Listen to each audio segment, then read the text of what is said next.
Gloria a Jesús, aleluya.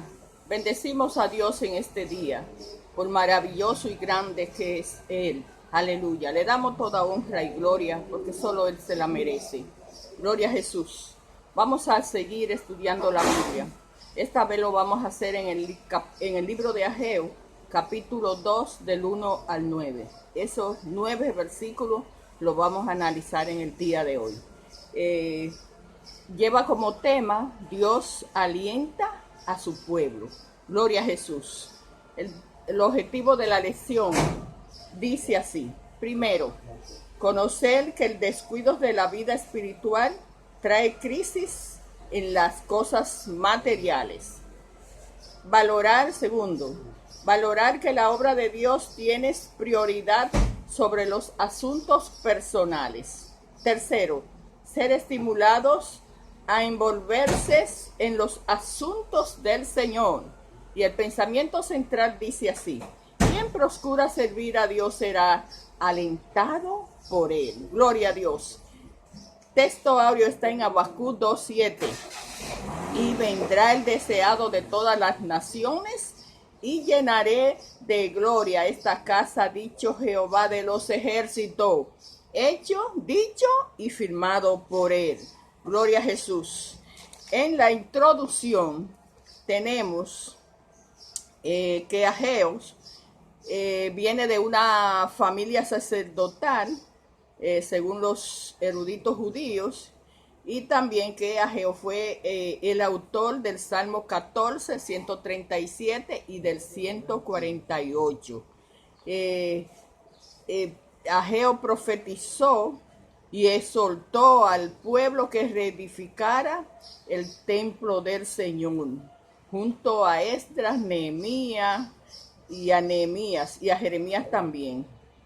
Ellos aprovecharon el decreto que dio el rey Ciro en el año 538 a.C., que permitía a los exiliados judíos volver a Palestina. Ellos aprovecharon esta ocasión y fueron a su tierra natal, y allá reedificaron el altar de los sacrificios a Dios, bajo el liderazgo de Zorobabel y de Josué, que eran los sumos sacerdotes en esta ocasión. Luego que reedificaron el altar de los sacrificios, se abrió el culto al público. Gloria a Jesús.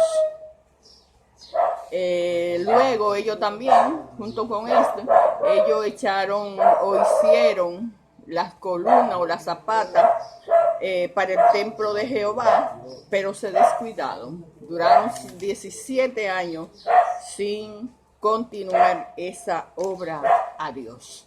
Pero nosotros debemos ser leales a Dios. La clase de hoy está muy linda, la vamos a seguir analizando. Vamos a dejar con los niños a la hermana Mercedita. La primera clase de adultos lo tiene la hermana Maggie Mejía, la segunda Isabel Soriano y la tercera el hermano Carlos. Ellos con nosotros. Dios les siga bendiciendo.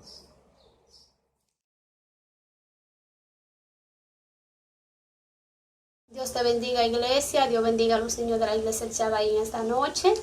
Vamos a estar tratando el mensaje con el tema la pesca milagrosa. La cita bíblica se encuentra en Lucas 5, del 1 al 11.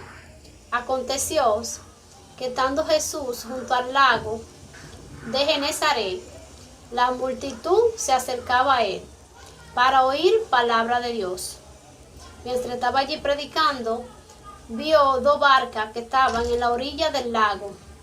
Los pescadores no estaban en ella porque ya estaban limpiando la red. Luego Jesús se sube a la barca, cual una de ellas era la de Simón Pedro, y le dice que por favor lo empujen un poco adentro. Se sienta en la barca y empieza a predicar a la multitud. Cuando termina de predicar, baja de la barca y se acerca a Simón Pedro y le dice: sube a la barca y entra un poco más para adentro. Y él le contesta: pero maestro, he pasado la noche entera trabajando y nada, pero como tú me ordenas, lo voy a hacer. Enseguida Simón Pedro tiró la red y la red empezó a atrapar todos los peces. Fue tantos peces que cogió la red que se estaba rompiendo. Tuvo que llamar a su compañero para que le ayudaran. Fue tanto pez que había en la red que llenaron las dos barcas hasta llegar casi a hundirse. Llevaron la barca a la orilla. Cuando llevan la barca a la orilla, llena de peces, Simón Pedro se arrodilla ante Jesús porque siente que él estaba lleno de pecado y le dice: Maestro, apártate de mí porque soy pecador. Gloria a Dios. Y los compañeros de él estaban asombrados de ver aquel milagro que Jesús había hecho con tantos peces que habían pescado en ese momento. Pero Jesús le dice a Simón Pedro: no, ahora eres pecador de hombre. Aleluya, gloria a Dios. Bendito sea el nombre de Cristo. Simón Pedro se sentía que estaba lleno de pecado, porque en el momento, todo el momento que estuvo tirando la red, no pudo hacer absolutamente nada. Pero más sin embargo, desde que el Señor le dio la orden, ahí sí pudo lograr pescar, gloria a Dios, hasta llegar a llenar las dos barcas, la de él y la de su compañero que estaban pescando. Gloria a Dios. Cuando vamos a hacer algo, debemos de ponerlo en la mano del Señor. Debemos de confiar en Dios, tener fe en Él. Y que sea Él quien dirija nuestras vidas en todo lo que nosotros vayamos a hacer. No debemos querer hacer las cosas por nuestra propia cuenta, porque no somos dueños de nuestras vidas. Nuestra vida le pertenece a Jesucristo y por ende debemos de ponernos siempre en la mano de Él en todo lo que vayamos a hacer. Gloria a Dios. Simón Pedro estaba pecando, pero parece que él se sentía que estaba débil de fe, porque al él ver que después que el maestro entonces le ordena que tire la red, entonces ahí sí puede pecar, entonces se sintió avergonzado delante del maestro. No debemos llegar hasta esa condición. Debemos de tener siempre presente que Dios es prioridad en nuestras vidas. Gloria a Dios. Y que como Él le dijo a Simón Pedro, ya ahora va a ser pecador de hombre. Eso mismo somos nosotros, pecadores de hombre. Porque somos los que llevamos la palabra de Dios, somos los que estamos llamados a predicar. Ustedes como niños también pueden predicar a su compañero en la escuela, en cualquier lugar, a su familia, porque con el simple hecho de tú decirle a un compañero Dios te bendiga, o ayudarle en cualquier cosa que tenga que hacer, o cuando está diciendo algo mal, decirle a Dios eso no le agrada, ya tú estás predicando. Dios te guarde, Dios te bendiga.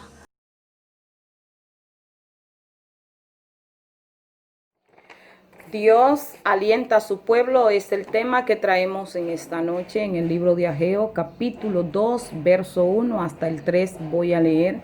Dice: en el mes séptimo, a los 21 días del mes, vino palabra de Jehová por medio del profeta Ageo, diciendo: habla ahora a Zorobabel, hijo de Salatiel, gobernador de Judá, y a Josué, hijo de Josadá, sumo sacerdote, y al resto del pueblo, diciendo: ¿quién ha quedado entre vosotros que haya visto esta casa en su gloria primera? ¿Y cómo la veis ahora? ¿No es ella como nada delante de vuestros ojos? El libro de Ageo contiene 4 mensajes dirigidos a un mensaje a construir el templo, un mensaje de aliento, una exhortación a la santidad y un mensaje para Zorobabel. Como ya se indica, habían transcurrido 16 años de que habían echado los cimientos del segundo templo. Se habían detenido. La actitud del pueblo era una actitud apática, era una actitud de indiferencia y postergación. La indiferencia le hacía decir: no ha llegado el tiempo de la construcción del templo, de la casa de Jehová, de que la casa de Jehová sea reedificada. Resulta que cuando no hay amor hacia la causa de Dios, se buscan razones para justificar nuestra postergación y para justificar muchas veces pues nuestra haraganería. La misma teología es distorsionada para no sentir, dice aquí el expositor, remordimiento de conciencia. Si a los líderes de la nación se les hubiese preguntado por qué no se promueve la reconstrucción del templo, su respuesta hubiese sido: porque estamos esperando el momento apropiado para hacerlo.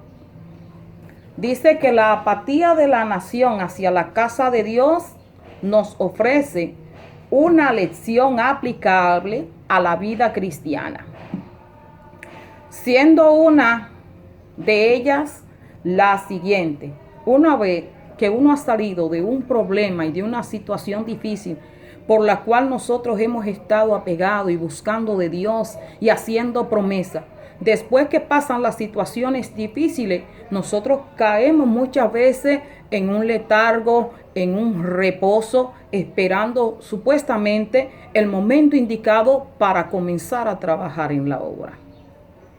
La obra de Dios es una obra en la iglesia de permanencia. La obra de Dios no toma tiempo ni tiene señalamientos indicados para uno trabajar. La permanencia de estar trabajando en la obra del Señor es siempre. Indudablemente que el pueblo judío deseaba regresar del cautiverio babilónico para adorar a Dios debidamente, porque esta era en principio la oración que ellos tenían delante de Dios. Cuánto anhelaban volver del exilio para poder ir a adorar al templo, para ir a la casa de Dios. El templo de Jerusalén, este templo que estaba destruido, era el centro religioso de esa nación.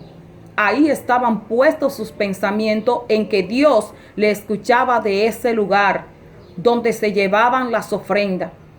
Pero luego de haber venido del exilio, cuando vienen, no tienen otras preocupaciones más que edificar sus casas, volver a retomar sus negocios, volver a dedicarse a sus quehaceres, y olvidaron el motivo principal que tenían en su corazón desde su inicio: volver a Israel, volver a Jerusalén, a establecer el lugar donde Dios le escuchaba y donde ellos entendían que Dios habitaba. Para la iglesia es aplicable.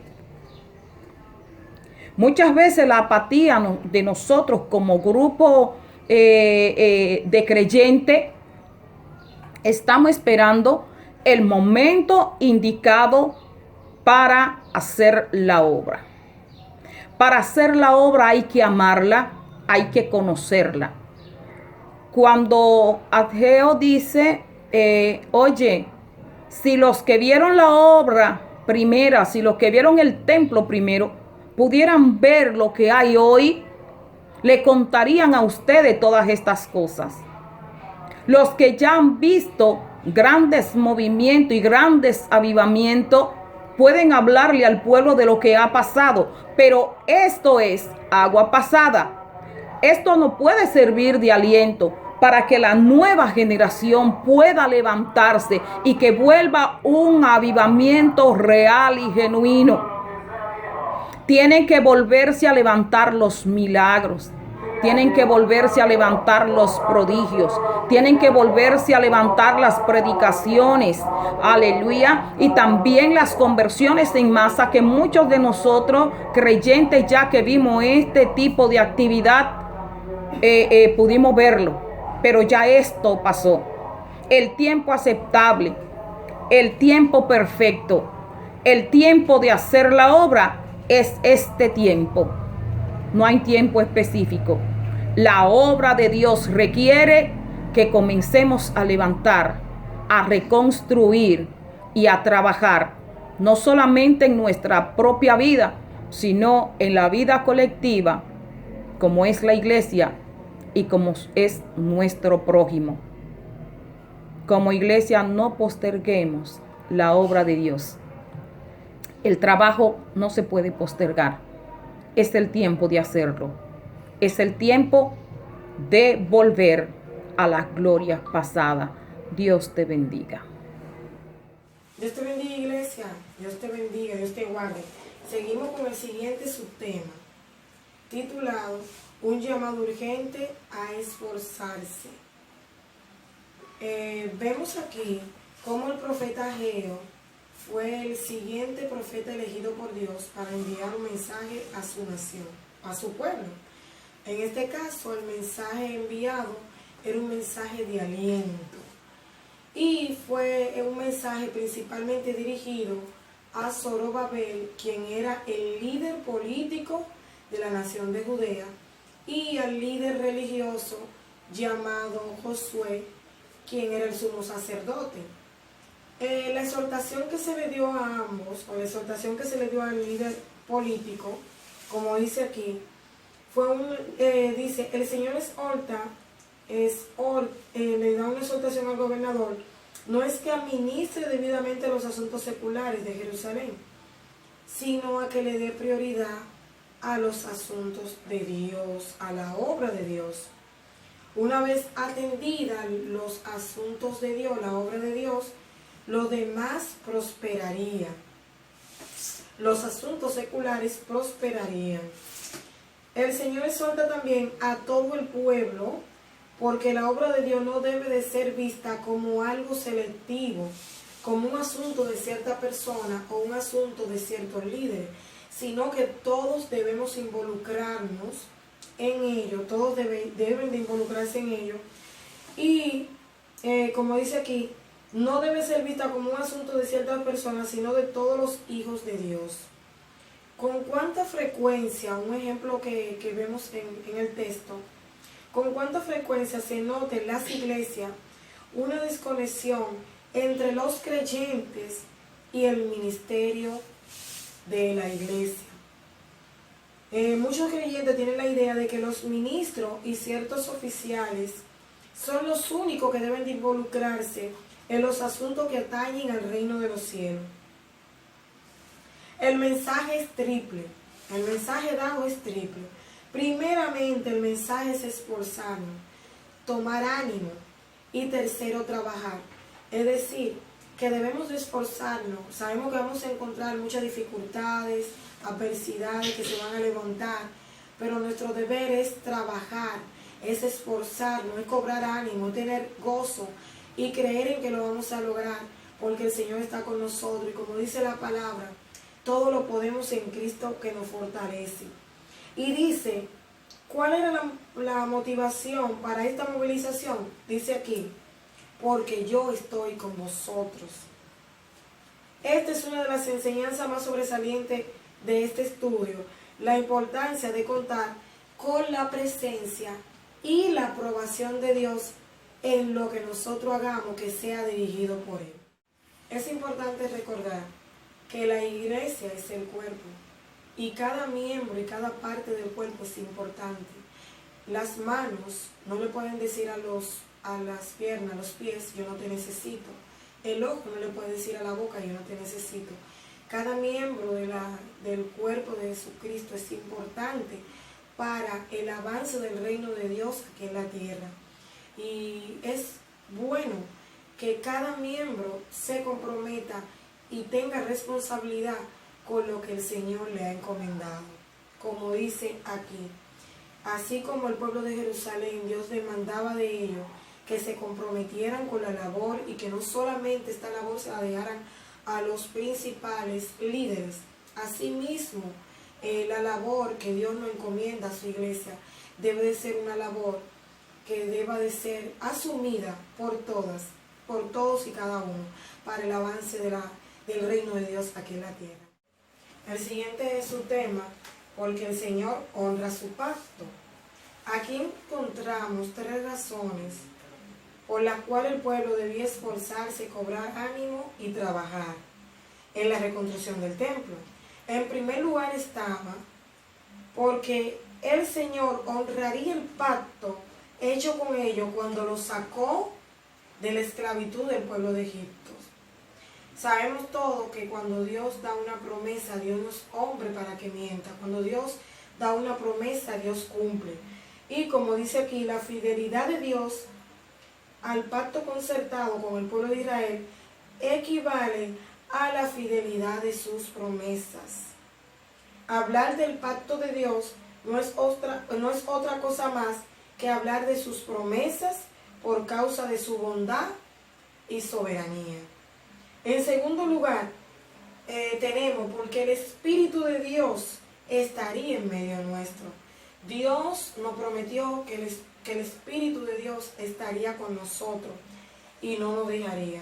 El Señor reitera la promesa de estar entre su pueblo, precisamente cuando el Señor le indicó al pueblo lo que tenía que ofrecer diariamente en el altar del holocausto. Le garantizó que él se comprometía en cumplir con la parte del pacto que le correspondía a él. Como dice en la palabra, y habitaré entre los hijos de Israel y seré su Dios, como dice en Éxodo 29:45. En tercer lugar encontramos, porque el Señor le decía que no temieran, no teman. Dios en su palabra nos dice que nosotros debemos de esforzarnos. Al pueblo de Jerusalén, el profeta Ageo le dio la palabra de que tomara aliento, de que se esforzara, de que cobrara ánimo y que trabajara. ¿Cuánto más nosotros en este tiempo debemos de esforzarnos, tomar ánimo? Sabemos que son muchas las adversidades, muchos los problemas, las dificultades con las que nos encontramos, pero el Señor dice que estará con nosotros y que su Espíritu Santo siempre nos acompañará. Sabemos que no es fácil, pero si nosotros estamos en Él, todo lo podemos. Sí, como dice la palabra de Dios, todo lo puedo en Cristo que me fortalece. Dios te bendiga, iglesia, Dios te guarde. Dios te bendiga, iglesia, Dios te guarde. Continuamos con el tema número 3, la promesa que alienta a la acción. Seguimos con el profeta Ageo. Estamos en el capítulo 2, versículos 7 y 9. La parte A dice, por la bendición al mundo.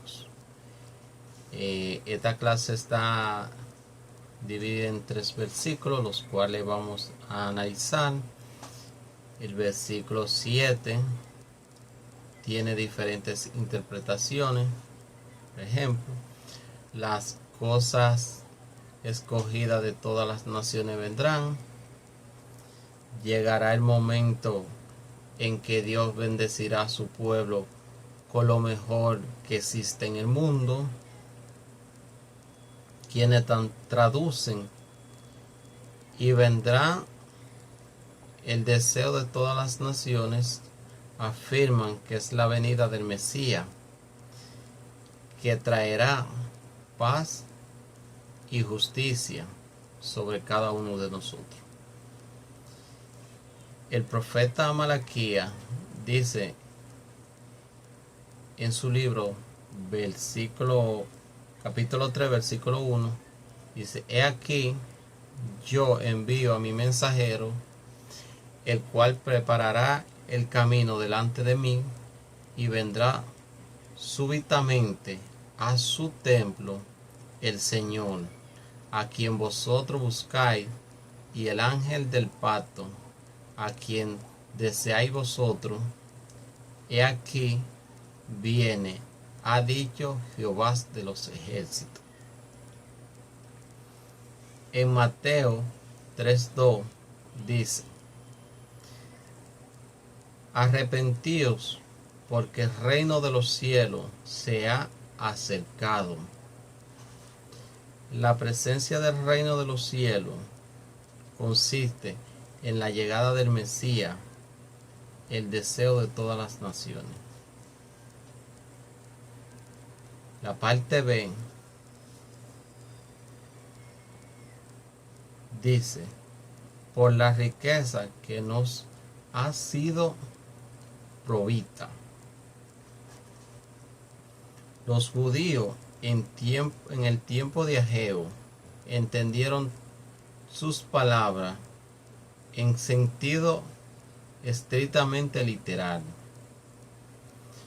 Pero a la luz del Nuevo Testamento podemos interpretar con fuertes aplicaciones espirituales. En el versículo 9 se refiere a la gracia.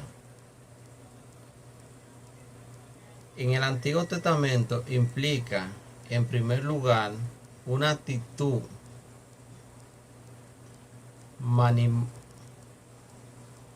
mananisma de benevolencia, gratitud por parte de Dios,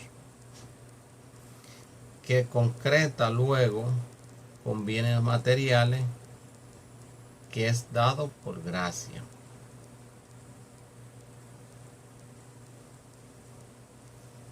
La gloria postrera, que se encuentra en Malaquías 9, dice: la gloria postrera de esta casa será mayor a la primera, ha dicho Jehová de los ejércitos, y dará paz en este lugar, dice Jehová de los ejércitos. En el versículo 8 es un símbolo de bendiciones espiritual y no material. La verdadera riqueza de la iglesia.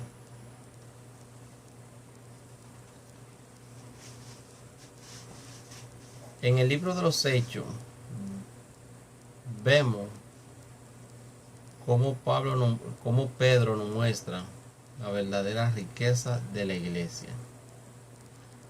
Y nos muestra el paralítico que sentaban en la puerta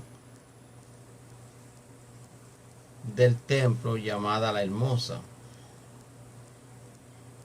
todos los días a pedir limosna. Mas Pedro dice: no tengo plata ni oro, pero lo que tengo te doy. En el nombre de Jesucristo de Nazaret, levántate y anda. Pedro le acaba de dar una verdadera riqueza al paralítico. También lo podemos afirmar en Efesios 2:7, que dice: para mostrar en los siglos venideros la abundancia de la riqueza de su gracia en su bondad para con nosotros en Cristo Jesús. Le escribe el apóstol Pablo a los Efesios para mostrar la verdadera bondad con Cristo Jesús. Ahí se encuentra la verdadera riqueza de la iglesia. Una riqueza espiritual, no material. Que Dios te bendiga, iglesia, que Dios te guarde. Aleluya, qué bueno es estudiar la palabra de Dios. Aleluya, ellas nos enseñan y nos guían por el bien. Gloria a Dios. Y nos enseñan caminos a la vida. Gloria a Dios. Estudiando el libro de Ageo, capítulo 2, del 1 al 9, hemos aprendido muchas cosas. Entre ellas tenemos que cuando una persona es liberada de una crisis y de situaciones de enfermedades difíciles, que Dios le da paz y prosperidad, a veces tendemos a olvidarnos de las cosas espirituales. Y tenemos que tener en cuenta que los asuntos de la tierra no nos permitan que nos quiten la paz en Dios y hacer la obra de Dios.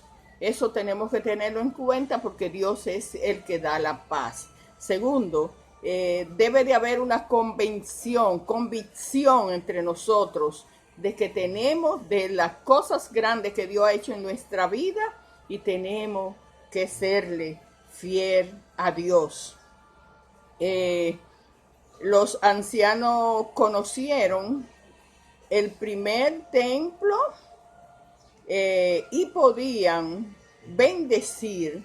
Cuando ellos construyeron el primer templo, ellos sabían que debían bendecir a los jóvenes, es decir, predicarle a los jóvenes, porque no conocían del Señor, no conocían las manifestaciones divinas de Dios. Y esa era una buena oportunidad para ellos hablar a los jóvenes. La riqueza de la iglesia no consiste en prosperidad física, no consiste, sino en que la presencia del Señor esté en ella. Procure eso, que la presencia del Señor esté en su vida, esté en usted. Gloria a Dios. No hay bendición más grande que esto, que la presencia del Señor esté en nuestra vida. Gloria a Dios. Vamos a hacer las preguntas rápidamente. La primera dos de la dama.